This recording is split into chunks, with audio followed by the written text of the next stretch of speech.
Magandang araw mga kasinta. Kami ay inyong samahan sa aralin tungkol sa Pilipinohiya at pambansang kaunlaran. Sa panahon na puno ng pagbabago, mahalagang kilalanin at pagyamanin natin ang ating pagkakakilanlan bilang isang Pilipino. Kaya naman, ikaw ay maghanda at matuto kasama ang aming grupo. Mula sa amin, para sa bayan.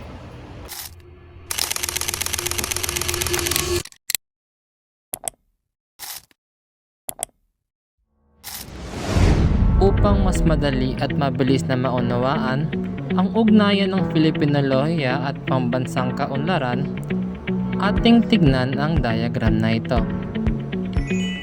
Dito pinapakita ang proseso mula sa karanasang bayan na nakapaloob ang wika, tao, kultura at lipunan patungo sa pagsinop ng sistemang edukasyon sa tulong ng Filipinalohiya upang ito ay maging talinong bayan at karunungang gabay hanggang sa pambansang kaunlaran.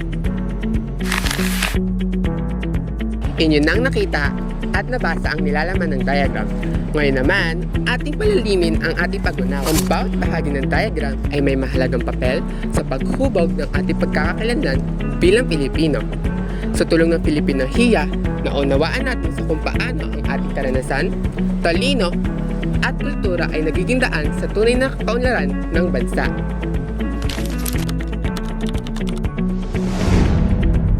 Ang una ay karanasang bayan. Ito ay makikita sa mga tao, wika, kultura at lipunan ng isang bayan. Ito ang mga karanasang isinasabuhay ng mga Pilipino araw-araw.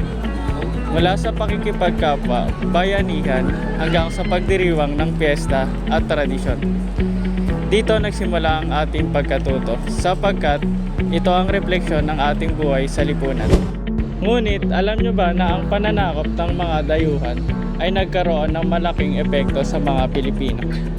Ito ang naging dahilan ng pagkaligaw ng ating kamalayan bilang mga mamamayan na nagdulot ng pagbabago sa wika, kultura at edukasyon.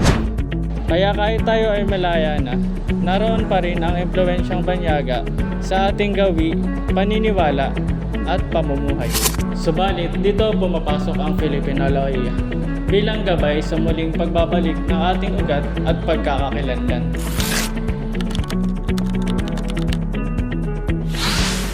Ang talinong bayan naman ay tumutukoy sa sistema, proseso at dokumentasyon na bunga ng kalinang bayan. Ito ang ating mga karanasan na nagiging karunungan at ginagamit natin sa praktikal na paraan. Sa madaling sabi, ang talinong nagmumula sa mga mamayan ay hindi lamang mula sa aklat, kundi hango ito sa katotohanan ng buhay. Ang Filipinalohiya naman ay gumagabay sa sistemang edukasyon upang maging lapat sa ating konteksto bilang mamamayang Pilipino. Kung maisasagawa natin ito ng tama, magdudulot ito ng talinong may katuturan na tutugon sa pangangailangan ng bayan. Lagi nating tatandaan na ang kaisipang may pagpapahalaga sa sariling kasaysayan at kultura ay ang siyang tunay nag-aangat sa bansa. Ang Filipinohiya ay disiplina ng karunungang Pilipino na nakatuon sa kamalayang makabansa. Layunin nitong palalimin ang ating pagkaunawa sa ating pagkatao, kultura at karanasang Pilipino. Sa pamamagitan nito, nagiging daan tayo upang gamitin ang ating karunungan sa pag-unlad ng ating bansa. Nalilinang din ito ang mga ambag ng Pilipino sa daigdig ng kaalaman. Samantala, ang talinong lilikha naman ay tumutukoy sa karunungan ng sisilbing gabay sa paglikha ng mga solusyon para sa mga suliranin ng lipunan. Ito ay nagbubunga ng mga polisiya, patakaran at programang makakatulong sa pag-unlad ng bansa.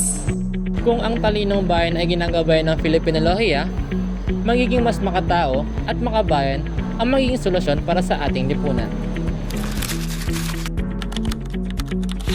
Ang pambansang kaunlaran ay isang bansa na kayang tugunan ang pangangailangan ng mga mamamayan. Ito ay hindi lamang tungkol sa yaman o modernisasyon, kundi sa kabuang pag-angat ng antas ng pamumuhay. Kung ang karanasang bayan ay naproseso sa pamamagitan ng Filipinolohiya at naging talinong bayan, ito ay magbubunga ng mga karunungang gagabay sa pag-unlad ng lipunan. Ang tunay na kaunlaran ay nakabatay sa pagkakakilanlan at pagmamalaki natin bilang mga Pilipino. Bago tayo magtapos, amin kayong bibigyan ng 5 halimbawa ng karanasang bayan at paano ito maipaproseso upang maging talinong bayan.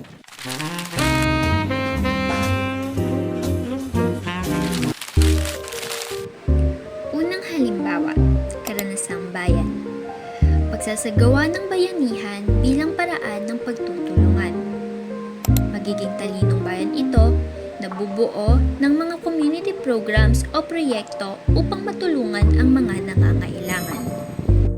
Ang pangalawang halimbawa ng karanasang bayan ay ang paggawa ng tela gamit ang tradisyonal na pamamaraan tulad ng paghahabi. Ito ay naproseso bilang talinong bayan dahil sa paggamit ng mga makabagong makina at teknolohiya upang mabilis ang paggawa ng tela habang pinapanatili nito ang tradisyonal na disenyo. Pangatlong halimbawa, sa karanasang bayan ay ang pagdalo sa pagpupulong kahit na sa malalayong lugar. Sa talinong bayan, paggamit ng mga gadget at online platforms upang magkaroon ng hassle-free at mas epesyenteng pagpupulong. Sumunod dito, ang pang-apat na halimbawa sa karanasang bayan ay ang pagtatanim ng mga pananim gamit ang tradisyonal na pamamaraan at sa talinong bayan naman ay ang paggamit ng mga makinarya at makabagong teknolohiya upang mas mapabilis at mapadali ang pagtatanim nang hindi nawawala ang malasakit sa kalikasan. Pang-5 halimbawa, karanasang bayan. Ito ang pagpupulot ng mga sirang gamit tulad ng kahoy at kawayan upang gawing bahay kubo gamit ang tradisyonal na paraan. Magiging talinong bayan ito sa paggamit ng mga makabagong disenyo na ginagamitan ng makinarya at materyales na environmental friendly upang mapanatili ang katatagan ng bahay. Sa pamamagitan nito, nakakatulong ito sa pagpreserba ng ating kalikasan. Ayan, tapos na ang ating talakayan mga kasinta. Naway may natutunan kayo sa aming grupo, galing sa BSIT 1-2N. Tandaan, ang Filipinohiya ay hindi lamang pag-aaral. Ito ay pagkilala sa ating pagkatao at pagmamahal sa bayan.